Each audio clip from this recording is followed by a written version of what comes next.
Good evening, ladies and gentlemen, and very warm welcome to the first of hopefully many webinars hosted by the IRTE Ireland North Centre.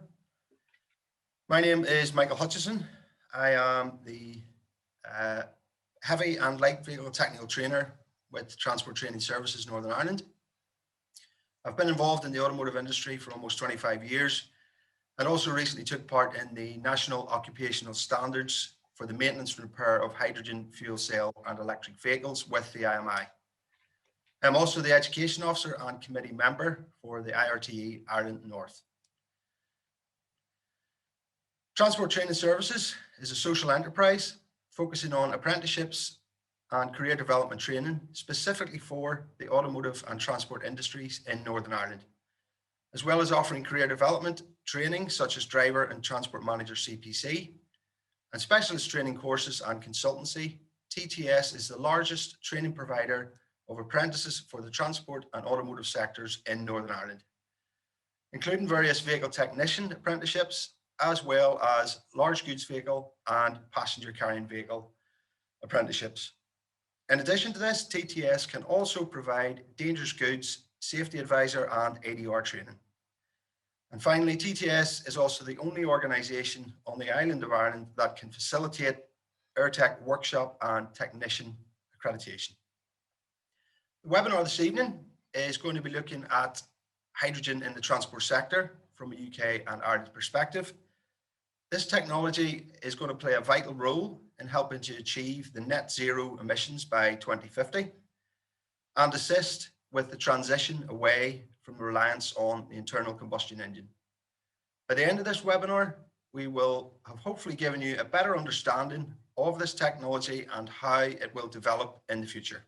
I am delighted this evening to be joined by Mr. Jonathan Hogan, the Business Manager for Hydrogen Mobility Ireland, and Mr. Mark Welsh, Energy Services Manager with the Energia Group.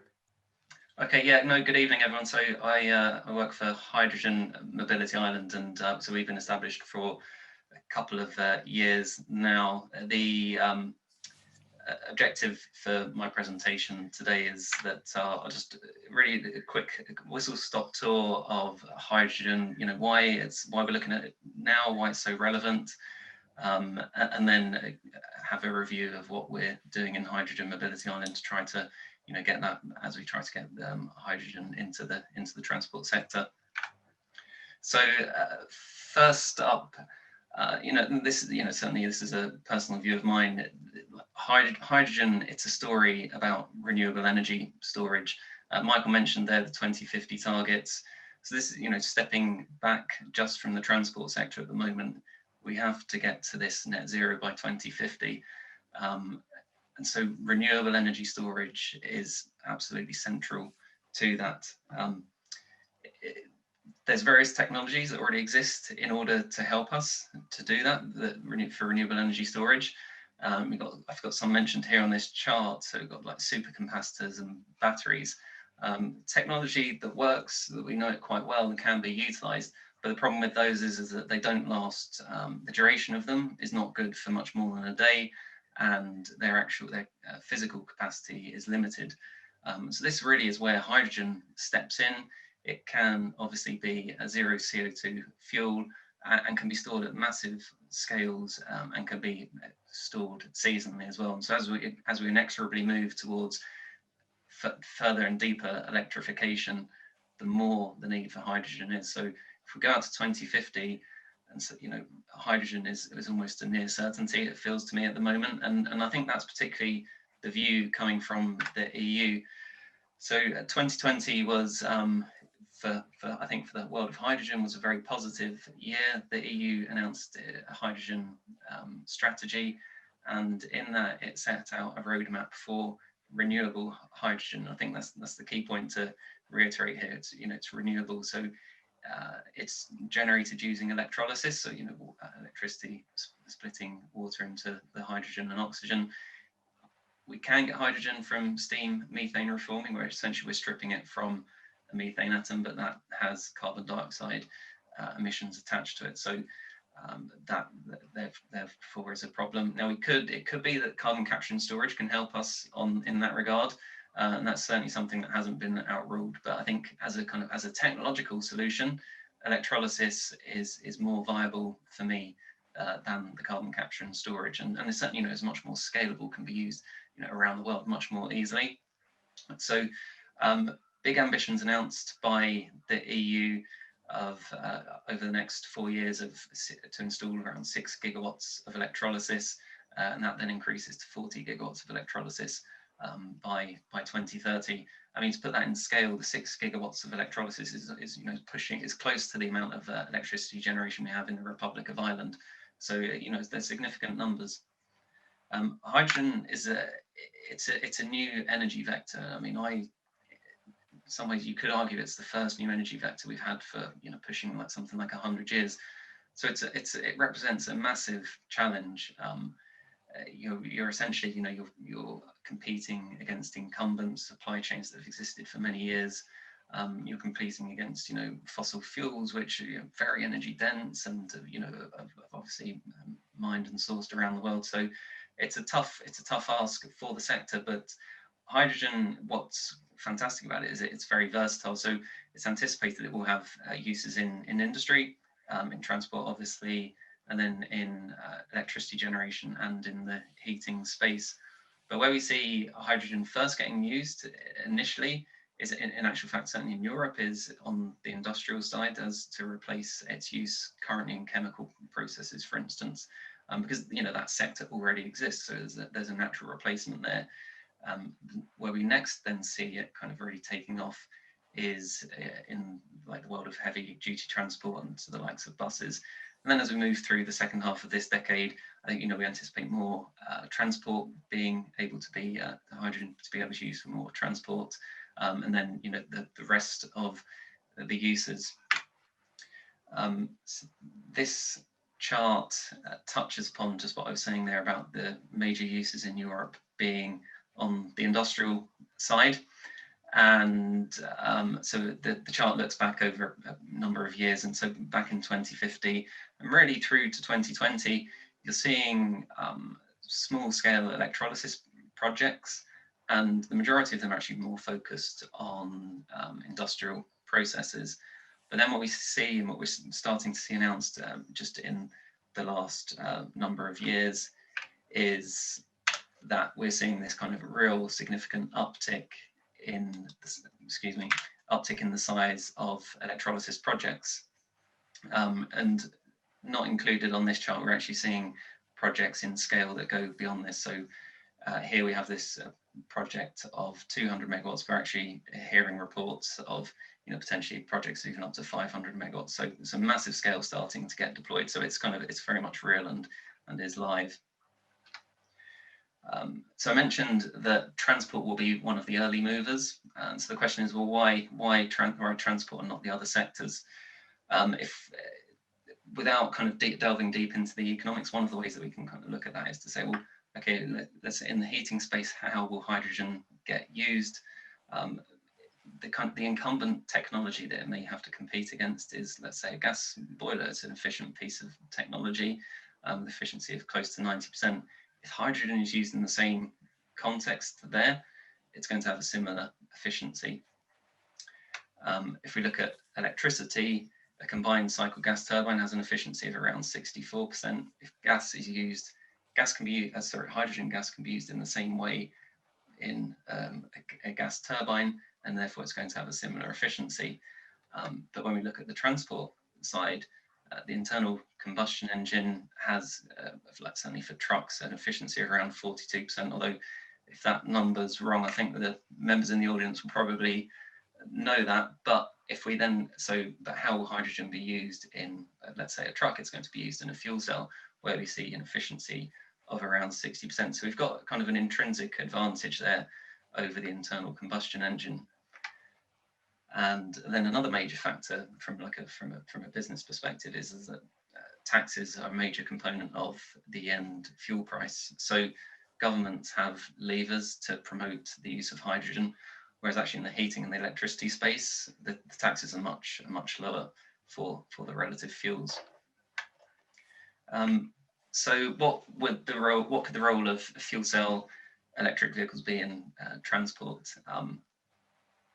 So certainly, that if we look at the benefits of fuel cell vehicles, I think, they're well advertised at this stage. It's fast refueling, less than 3 minutes for a car. The Hyundai Nexo has a range of over 650 kilometers. And I think, from a car perspective, that's something that a hydrogen fuel cell car can almost quite easily achieve. Whereas, let's say for a battery vehicle, that is, it's a bit, they can reach that type of range, but it's kind of a bit more of an ask, and you have to have a fairly large battery in the car. Third bullet point there, I think, is very interesting, but it's the point that it leads to no compromise for the owner of the vehicle, will be that a domestic user or an industrial user. The way you use your vehicle today can be pretty much the same when it comes to fuel cell vehicles. So who we see the earliest applications being for? So it's long range rapid refueling customers, so e.g. taxi fleets. We're seeing projects across Europe where taxi fleets are deploying hydrogen vehicles for that reason. Do you know, if there's cars that are operating, close to 24 hours a day, that it really has to be, if it's a zero emission vehicle, kind of at the moment, the fuel cell is the #1 solution for that. Heavy duty users, another key area as well.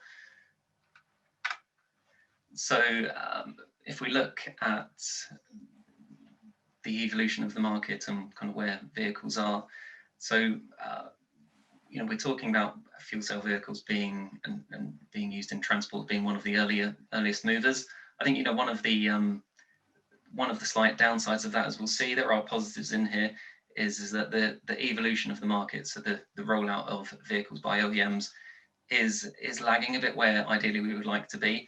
But we've kind of have that chicken and egg problem, in that obviously the OEMs wouldn't commit to mass production until infrastructure's there, and that's something I'll touch upon a little bit later. So the charts are relatively busy here, but kind of the key takeaways are is that in cars we've had those initial deployments. We've recently had the second generation Toyota MIRTE released, and so that's we certainly on a Toyota relative to a Toyota vehicles, it's not a full industrial scale relative to those, but the production certainly is starting to ramp up on those. And then there are other OEMs that have committed in the car space as well. Again, we're seeing vans, we've had early demonstration projects, and we're starting to move now into that early commercial phase. And just I think it was maybe last week or the week before, there's another announcement from Renault with a commitment on the van side. We've got a reference to China there. China is a very interesting area market to look at, because they're early champions of battery vehicles, but they're also actually quite heavily championing fuel cell vehicles as well. So certainly it's a market to keep an eye on. Looking at trains, we've got demonstration projects underway at the moment. Next couple of years we'll be moving into that early commercial phase, and again then it's more mass market by the middle of the decade. On the buses front, again, we've had we're certainly at that stage where we're in the early commercial phase. We've had across Europe, there's been a good rollout of fuel cell buses through this Drive project. They're single decker buses, and just recently, two manufacturers, Wrightbus and Alexander Dennis, either have or are committing to double decker fuel cell buses. The double decker is a bit, it's not something that's widely used across Europe, so it's quite almost Ireland and GB centric, but so it's important to have those vehicles, because certainly the bus operator in Dublin intends to continue using double decker buses, but so those buses are arriving, and Mark Welsh will be talking certainly about that later. Trucks. So trucks are a very important area. I think if you look at any of the literature around fuel cell vehicles, trucks are often perceived as going to be the key movers, and that's where the big economic advantage for fuel cells comes in, because of the way that they scale. Whereas, you know, battery truck, the battery is such a significant component, the weight increases, and so your payload is less. And you know, that's certainly an area that we in Hydrogen Mobility Island see as being very important. The slight downside is that we're still away from the true, you know, mass market position. We've got Hyundai has a demonstration project underway in Switzerland at the moment, a pretty impressive project. And recently, and sorry, it's not on this chart, but Daimler announced its hydrogen fuel cell truck, but that's not going to be delivered to customers until 2023, with more mass market deployment from the middle of the decade.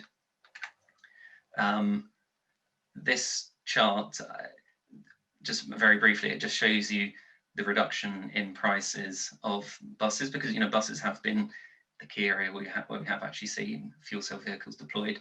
But you know, if you go back just over 10 years ago, you're spending more than €1 million for a single decker bus. That price has come down substantially, and from conversations with OEMs, we would you know, anticipate in the next couple of years that coming down to €350,000 per bus, which, you know, makes it more attractive.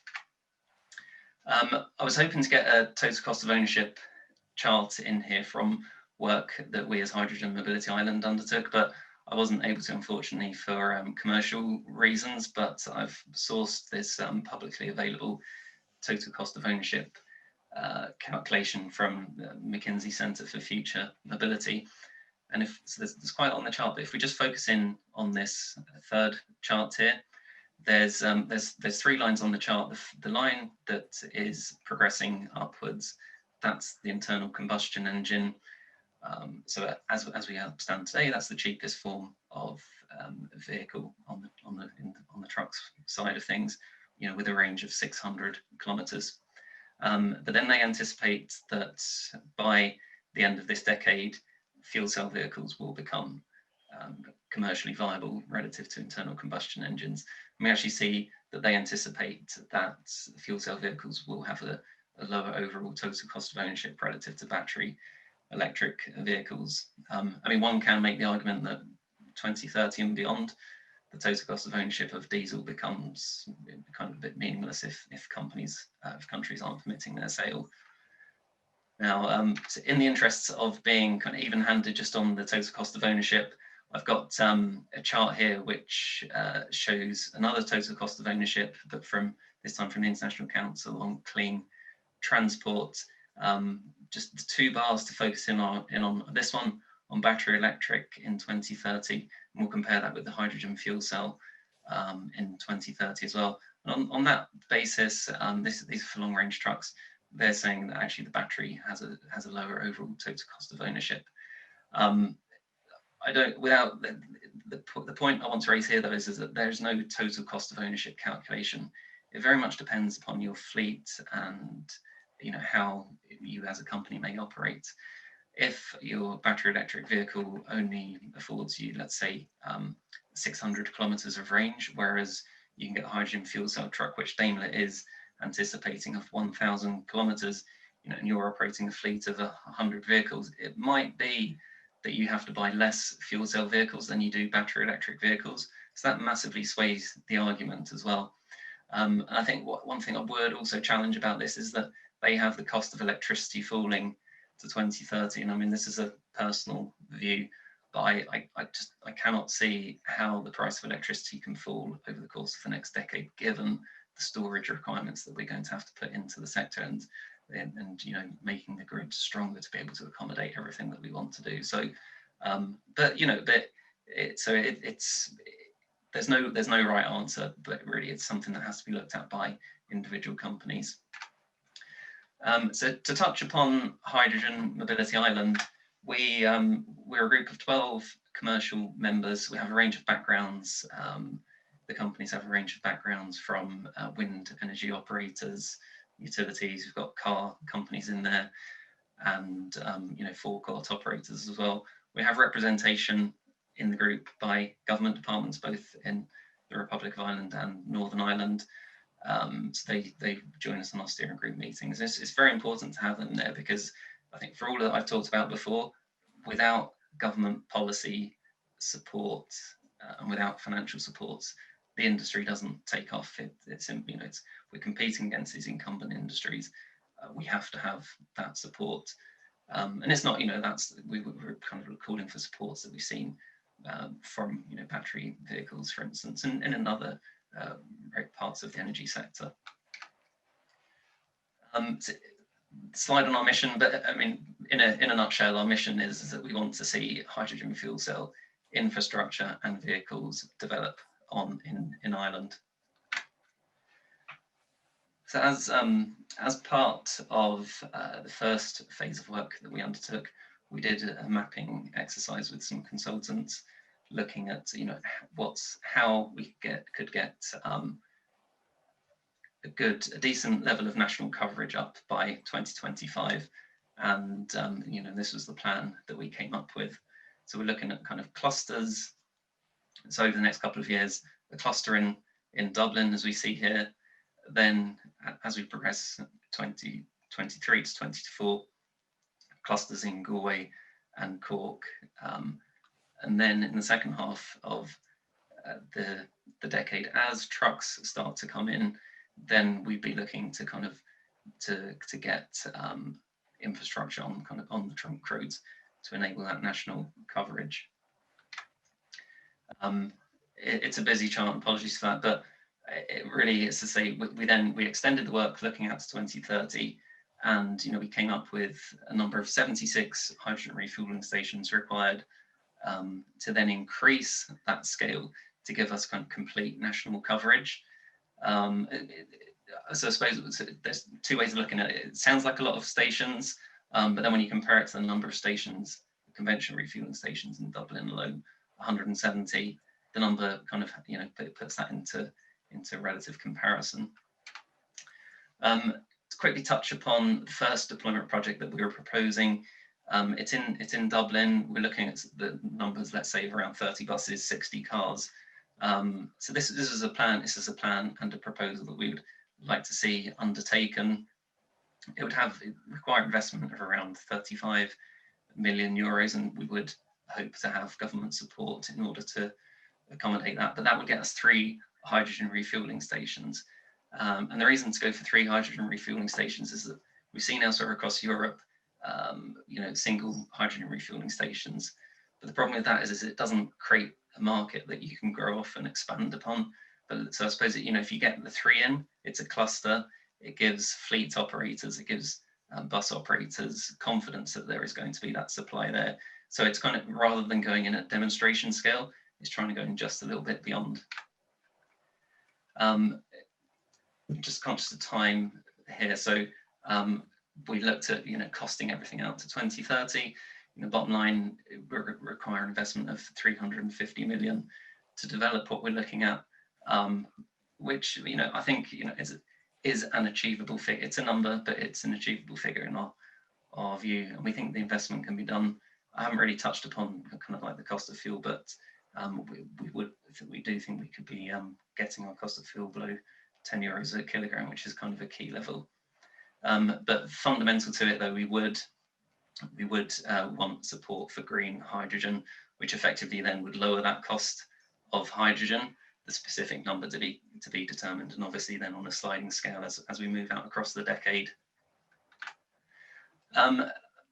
Just to touch upon, I wanted to touch upon the structure that HMI is operating to. So this is a working group structure that we've instigated within the group, and so the reason for showing it is to show you, what has to develop in order to develop the hydrogen for mobility. So that, there are these 4 components: production, refueling, and vehicles. And so there's a circle here, and at the moment, we don't have any certainty at any point in this circle. No one wants to produce because there's no refueling stations, and no one wants to buy vehicles because there's none of the above. So what we really need is an injection of certainty.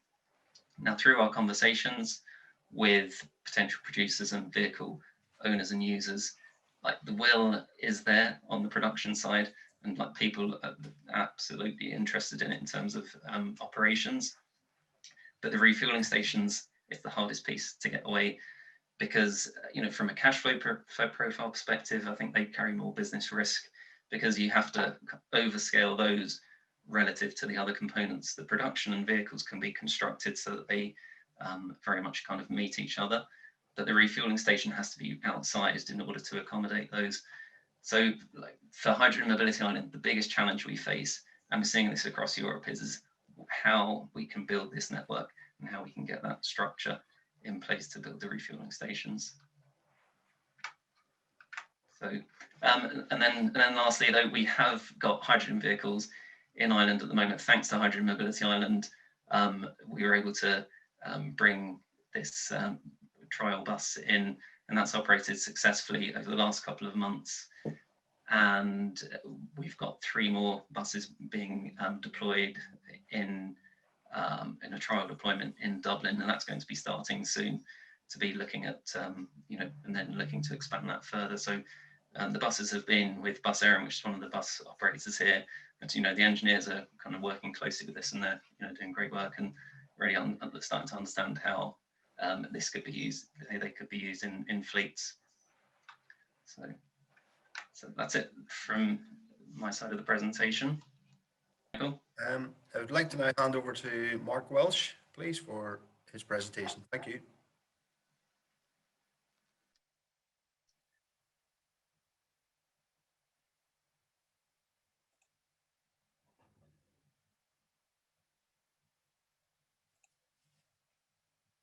Well, good evening, everyone. I just hope my presentation came up okay. I'm just going to chat. I've been asked to chat about or give a presentation on a case study of the work that we have been doing in delivering a hydrogen refueling station. Want to deliver electrolyzer and buses into Belfast. And I'm going to start with just a look at Energia, what we actually do, and then we'll be looking at renewable energy in Ireland and what we're trying to make it more efficient by using it at times when it's switched off, and I'll explain that. I'll explain that shortly. I'll just have to things about here. Okay, so as part of the Energia group, we are electricity utility. We're all island. We're both north and south.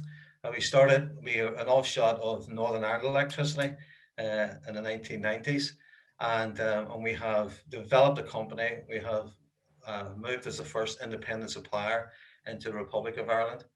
And as you can see, we have about 750,000 customers. We have a power station with a capacity of 747 megawatts. And we have wind assets of, in total, of about 1,800 megawatts. So to give you an idea of the scale, we have about a third of the market in nearly all areas. The biggest player, obviously, in the island is the ESB.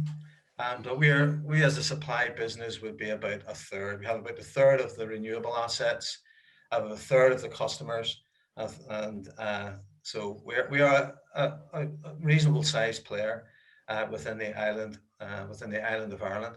And we are making investments into renewable. We've already invested $1 million, and we have a £3 billion investment plan, and that would include things like more onshore wind.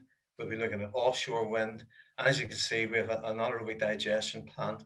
And of course, recently we've been looking at renewable hydrogen. We have bought into the net zero, and we've bought into the targets. And the targets are that by 2050, we'll be carbon zero neutral. And we'll be trying to ensure that no CO2 is emitted into the atmosphere. We want to build on this success. I'm going to show you in a second, but we have been successful in building up our renewable assets within the island, and we're moving towards 50% renewable energy. And I'll have a graph to show you exactly where we are. And we do believe that hydrogen has a key new energy vector that we can use. We can use this renewable energy to create another fuel that can go into other sectors such as heat and, of course, in transport. So just to show you where we are with renewable assets, and you can see I've shown some renewable generation for Northern Ireland, and you can see that we have built up from a low base. In fact, when they started in the year 2000, our target for 2020 was to deliver 12% renewable. So we were sitting as an island. We knew we couldn't have a reliability on a large, it's like the whole of the GB, a large network that could take additional renewables. So our target was given to us of 12% by 2020. And you can see by 2020, we are now sitting from October 2019, or sorry, that's 2020, September 2020, we're sitting at now on a rolling average of 47.7% renewable. So it's a real success story that we have been able to build our renewable assets, and something that we should be really proud of. You can see here that there is almost a 50-50 split between non-renewable, our gas and our oil stations, and our renewable energy. And I'll give you an idea of in Northern Ireland what that actually looks like.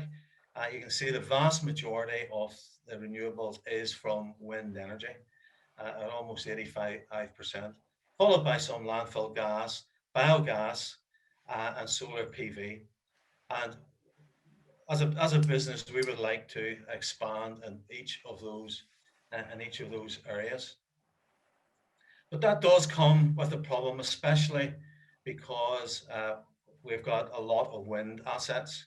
We all know the wind doesn't blow all the time, and our system cannot cope with renewables only, because we need the big gas or oil plants that carries the inertia. So if there's a major fault, all these wind turbines can't ride through the fault the way that a gas turbine can.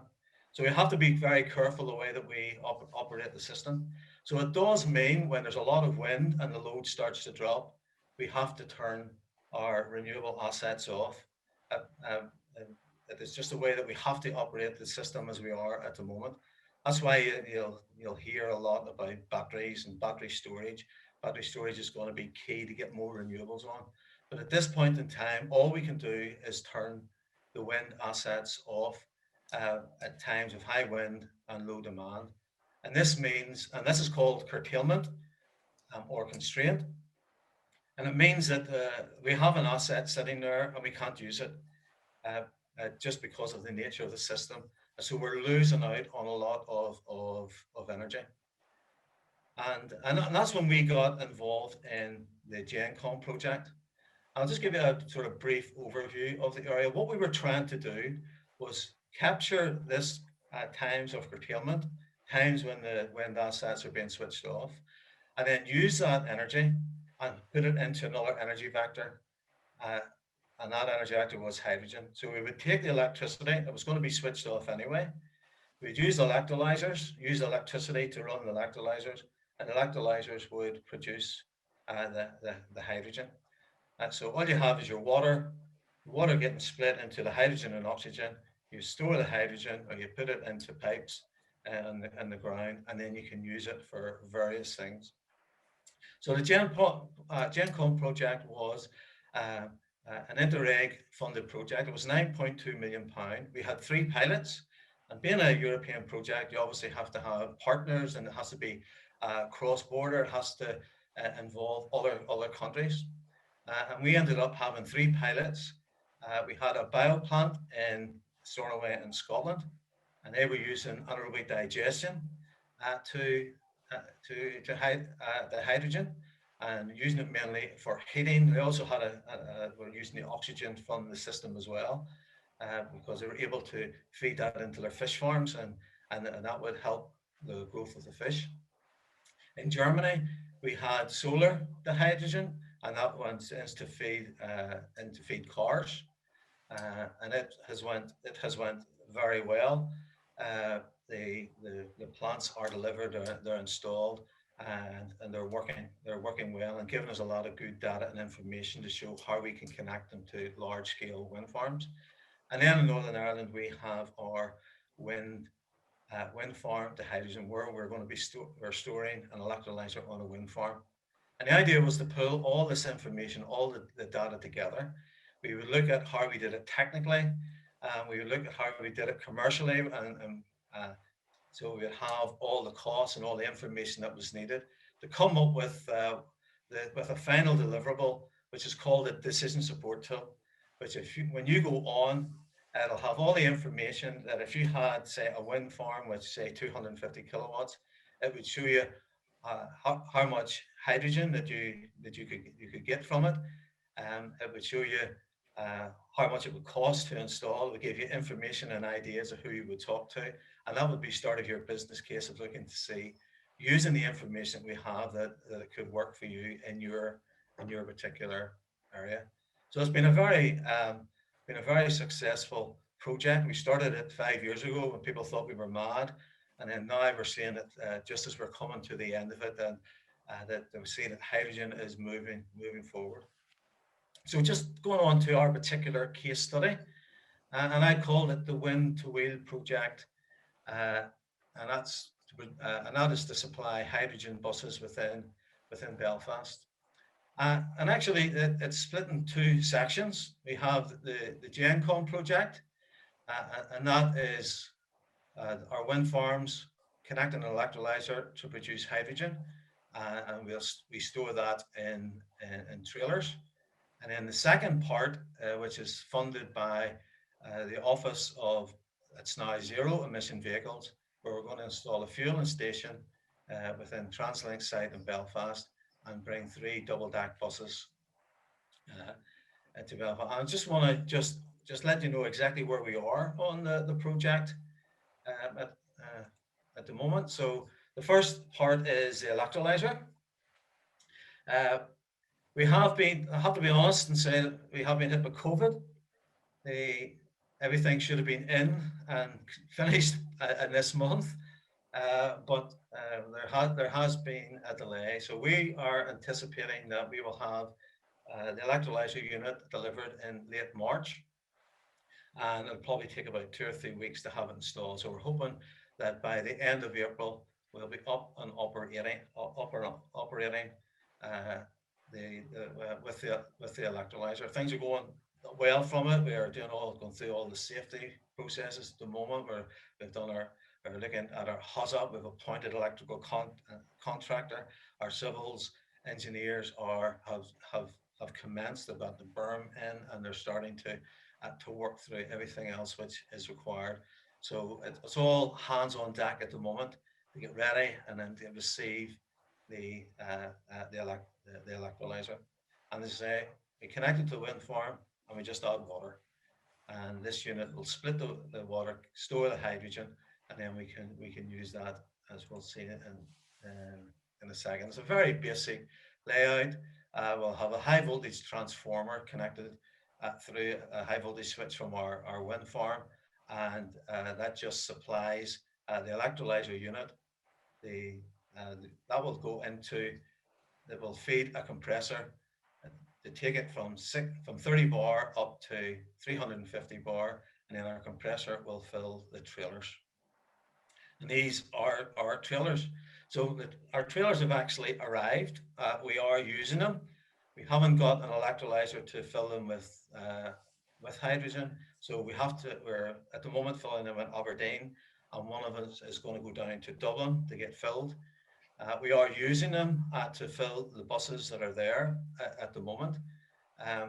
And I would say that whenever we were looking at developing the project, one of the things that we did say is that, look, rather than putting a new hydrogen pipe in and piping it miles, from the electrolyzer from the wind farm and down, why not use the infrastructure that's there? We already have lorries. We have got trucks. We can use the guys that are already driving trucks about, and we can replace a diesel truck with a hydrogen truck. And that's what we're doing at the moment with our partners at Petrans, who have been so far excellent in picking our trailer up and bringing it over. and storing the hydrogen for us. So we're interested in seeing that we can get this business model to work, because so far it has worked really well for us. So we have got it's only 3 trailers, but they have arrived, and we are using them.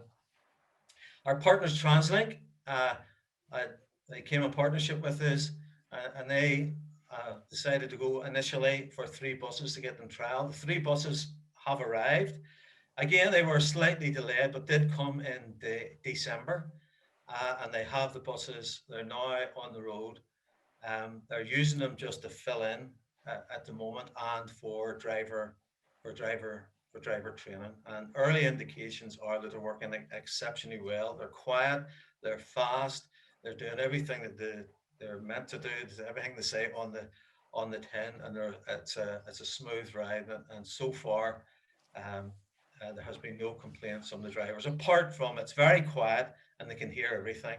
So if there's a little buzz or not, they can pick it up, because you just can't hear anything on the on. So because they were so quiet, they're actually retrofitting and putting in an audio sound system, where they actually will be sending out a noise at low speeds until they get up to about, I think it's about 20 miles an hour, when the road noise will take over and people can hear the buses coming. But if they're sitting at 10 miles an hour down Royal Avenue, you can't hear anything. So they have this sound being generated, so that it's a safety feature within the buses. The official launch did happen on the 16th of December. That's Chris from TransLink. That's our chief executive. Buddha on the left from Wrightbus, and of course our minister for the Department of Infrastructure. So it was officially launched. They are here, and they are working quite well. Our fueling station, as I'm going to share in a minute, is not connected yet. So we are just we have a temporary system in at the moment where we're feeding the buses back from the trailers, and but so far so good. There's a lot of work to be done. The workshops need to be modified. When a bus comes in, you have to make sure that if there's any leak of the hydrogen, you have to make sure that there's nowhere for it to get trapped. So they're working on the workshops at the moment to make sure that they have the correct lighting and the ventilation and the safety procedures all in place. And we are actually working on training and transport training services. There has been a lot of discussions. We are looking at trying to develop some training programs. They are well ahead of the race, and they are looking to introduce training for mechanics for, first of all, introduction to hydrogen safety, and then working on electric and a fuel cell vehicle. So all of that in the background is taking place. As well. I've already mentioned TransLink are doing their engineering training and also their driver training, and making sure everyone is up to speed. The fueling station, again, it's funded by the Department of Transport on their Office for Zero Emission Vehicles. Again, it should have been here this week. It has been delayed. It'll be here in March, but it is first fix is complete. The problem that they had was that the electrical crew was taken down with coronavirus. So that was a bit of a hold up, but they are going through, the wiring's completed, and they're going through their testing phase at the moment. And so far, everything is looking well on getting the station ready for the buses going into full-time operation, hopefully as soon as our lockdown is over. There is a transport survey that the Dublin City University is doing. It's something that you're an opportunity to get involved in. They're looking for up to 200 companies to respond to the survey on potential hydrogen transport for the future. So I'll not spend too much time on it, but I'm sure we'll send out copies of the presentations, and you'll be able to access that survey. It's we can send the link out to everybody. I'll just take a couple of seconds just to say that not only are looking at bus and road transport, but we're also looking at marine as well. And there's an exciting project in Belfast led by Artemis Technologies. It's a £60 million project where they're taking the technology from the America's Cup. And the America's Cup, what they're able to do is build a ferry on a hydrofoil. So it's like a T, it's like an upside down wing.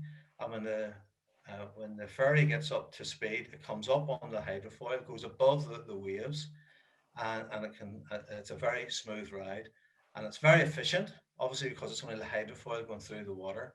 And as you can see here, it is driven by a propeller, which is a Formula One motor.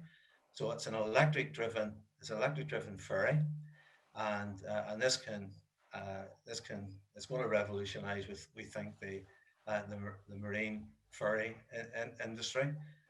They are building the first one in Belfast here, and it's going to be a water taxi between Bangor and Belfast using this new drivetrain. It's an exciting project. We hope that it'll secure employment in Bombardier, where they will be building. It's just like a water wing, if you like. They will be building the hydrofoils. We'll be looking for the likes of Harland and Wolff to fit them and retrofit them, and hopefully that they can get some, be able to manufacture some of the vehicles as well. And of course, using the hydrogen from Energia. Well, initially it'll be a battery operated, where we'll be providing the chargers, but we'll be moving into hydrogen, so we can get a better range on the unit. So it's a very exciting project which is coming up and showing that there's other areas. There is a question that's came in and saying, look, can hydrogen be used for domestic and for other types of heating? And well, yes, it can. We can see that there'll be a large scale hydrogen production going forward, and it's going to be mainly driven by offshore. And so the offshore electricity coming onto site can then go into hydrogen production. This can be stored in pipes. It can then go into the natural gas pipework. It can be blended with the natural gas pipework, or it could be 100%. We're hoping that it's going to be a good blend, and then that can be used for household heating, cooking, and industry. So thank you very much, and I'll hand back to Michael. Thank you very much indeed, Mark. Very informative information there. We're just going to take a few questions now. If I can bring them up here. First question is, could hydrogen be a replacement fuel for domestic gas boilers, where there need to be much alteration to current storage systems? You may have touched on that there, Mark. That question's from Adam. Yeah, I did touch on it. Seen that it came in, but I had two meetings today actually. One was with our gas network suppliers, and they are currently looking at projects to see how they can get hydrogen and how much hydrogen they can get into the gas network. It will include obviously the metering, because you have to meter hydrogen completely differently than what you do natural gas, and we'll also want to look at the appliances and make sure that they operate within hydrogen. Okay, there needs to be legislation in place. There needs to be legislation to say that a boiler has to be dual fuel, has to be able to take natural gas and hydrogen. When that legislation comes in, all boilers will be upgraded. Thank you. And next question is from Glenn. With the UK having completed Brexit, is there an impact to the UK hydrogen fuel development and its use now that we're out of the EU community? And is there potential for any additional costs to the UK market, or do you see very little impact? From my point of view, the UK government has focused on hydrogen. The Northern Ireland government is following suit. There is going to be £500 million available for hydrogen development. They'll be looking at all areas, electrolyzers, they'll be looking at fuel cell development, etc. In Belfast, there could be an electrolyzer manufacturer coming very soon. So while we get that level of support, similar to what support there is in the EU, I think there won't be any impact, and they will keep moving forward with hydrogen development. A potential advantage of being outside of the EU is that you remove yourself from state aid rules. So that could be a benefit to promoting certain industries. But some of them I actually see in Europe as well, though, is that there is a process now called it's called IRTE, but don't worry about what that's called. But it is actually a way the EU is recognizing that state aid is a problem for some of these new and emerging industries. So it kind of levels itself off, shall we say. Thanks, Jonathan. Another important question here, which I'm sure is what everyone's thinking about: what will be the comparison price between diesel and hydrogen? Yeah, certainly Hydrogen Mobility Ireland, Johnny can comment on this, has shown the costs and how they will come down as it develops. We would say that if we can hit £10, that'll be equivalent to £10 per kilogram. That'll be equivalent to the diesel price. There is support at the moment from through RTFO certificates from the government, which is worth £7.55. So we think we can, with that certificate, we can get to match the price for the final customer cost, but we'll be looking for those as the technology comes on, as it gets more into production. You will see the cost starting to come down, and we'll be pushing to try to get below that £10. Yeah, I mean, that'd be something similar. Yeah, from us. The total cost of ownership calculation is relative, because I mean, you can line up the cost of diesel with the cost of hydrogen, but obviously if the hydrogen vehicle is more expensive, then it can offset the kind of the fuel parity. And certainly when it comes to trucks, no one drives a truck for fun, so it is a business decision. And we did look at, so it depends on the type of vehicle, what price of fuel is acceptable to you. But we did do calculations in Hydrogen Mobility Ireland, and don't know the precise numbers off the top of my head, but once you get to like €7 per kilogram for certain, for like say, I think it was for vans, for instance, it becomes you're happy to take that level. So it may be therefore that we need so we would need subsidies to bring us down to that level. Thank you. But sorry, just on the precise number, don't quote I would have to just look up the actual number. I don't know off the top of my head. I'm sorry. The next question is from Alan. How easy is the refill process? Thinking of when the public would start using hydrogen in their cars. Do you want to take that one, Mark? It's going to be very similar to just filling a truck. You'll just come along and connect the nozzle, and the gas will be dispensed. We haven't got the fueling station in as yet, but certainly we were able to fill a bus within 9 minutes from the temporary system. So very quick turnaround. Yeah. It really is. The point being for users, it's just like having a conventional car in that regard. I'm just conscious, everyone. I've got a lot of questions coming through. I'm going to try and get through as many as I can. Next question here: when we are looking to see hydrogen technology and light vehicle technology, and when it does, how safe and easy will it be for members of the public to fill up compared to petrol and diesel? I suppose the question is, how user friendly is it to refuel? Yeah, I mean, around hydrogen safety is something that people always comes to mind naturally enough. In terms of getting hydrogen refueling stations constructed, we're doing work. We're looking to do some work with local councils to say, you know, if we were putting a hydrogen station here, what, you know, looking at the permits and everything needed. That's very kind of on the like, let's say, the health and safety side. And, you know, there are certain rules that have to be adhered to if hydrogen was going onto an existing forecourt where there's diesel and petrols. You know, you have to have certain sightlines and various details. But yeah, I mean, you know, it's just from a consumer perspective, it's very much plug and play. So hopefully we can we can have a good standard so it is completely everyone because it has the same connections.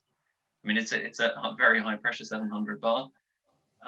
But you know, it's gone through rigorous testing regimes, and I think, you know, if we take BOC, I think, roughly speaking, they operate, you know, close to 200 hydrogen refueling stations across the globe. So you know, it's a tested technology. And question from Steve: any feel for the life of a typical fuel cell? And secondly, are you reliant upon any rare earth materials? Yeah, this is something that is still being kind of, I suppose, being tested in the wild to a degree. I know the number a bit better on the it's like the analogous of a fuel cell, but it's in the electrolysis fuel cell stack. And I mean, they currently OEMs of those would quote 40,000 hours before replacement is due. But I think, you know, really realistically, we would anticipate that would be probably closer to 60,000, which is what they were kind of suggesting would be in a number of years. So it's a fairly decent operational length. You know, it's that almost being the you know, that can be you know, a straight replacement later on in the vehicle's life as well. That would be anticipated if that's needed. And a couple of questions coming through on the same subject of the possibility of using wave power as well as the wind power. Is that something that could be in the future? Yeah, there are a number of bodies working on it. You know, CASE, for example, at Queen's and the Biden Centre. So that technology, it is way behind wind, but it is coming forward. The advantage of wave, if we could get that right, is it's predictable. You know when it's going to happen, and it'll be there most of the time. So it's not like wind, you're relying for the wind to blow. So it is going to be a lot more predictable, and certainly when that develops, that will be a great asset to getting us up to, you know, net zero of electricity. So it's in its infancy, but they are working on it. Thanks, Mark. And I think just for time, I think we're going to wrap up with one last question. This is from Chris. Is there a difference in cost when a hydrogen vehicle is to be disposed of when it reaches its end of life compared to that of a diesel? And what is the environmental impact when disposing of an end of life hydrogen vehicle? I don't know the a precise definitive answer to that. A hydrogen vehicle is lighter than an internal combustion vehicle, so, you know, I'm guessing as a result there's less metal included in the overall vehicle as a result. I guess, you know, there's probably people on here who better understand kind of the supply chains of the recycling and so on, but you know, it's something that will have to be dealt with and would have to be recycled. But I mean, I think you know, there is value in that. I think maybe, as you know, Mark touched upon, the bus being so silent in its operation. I mean, maybe, you know, in 10 years' time, do we see the actual wear and tear on the electric buses is less? Because we do we anticipate that the maintenance cost as they roll, you know, as this technology develops, will be less.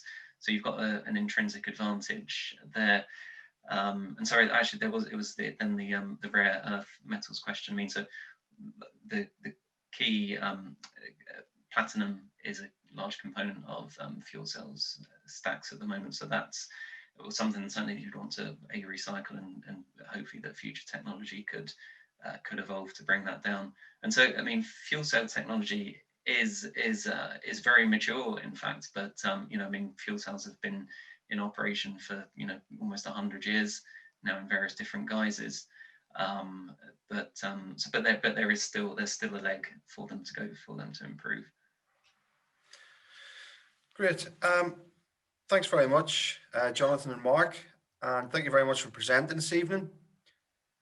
I think we'll be bringing the webinar to a close. I'd just like to thank everyone for joining us this evening, and I hope you found the webinar informative. If you do have any additional questions, please do feel free to contact me on LinkedIn. I do apologize if I didn't get around to answering your question this evening, but I think it's one of those subjects that we could talk about all night. It's very interesting. But again, thanks for joining, and I'll talk to you soon. Thanks. Thank you, everyone. Pleasure. Thank you, everyone.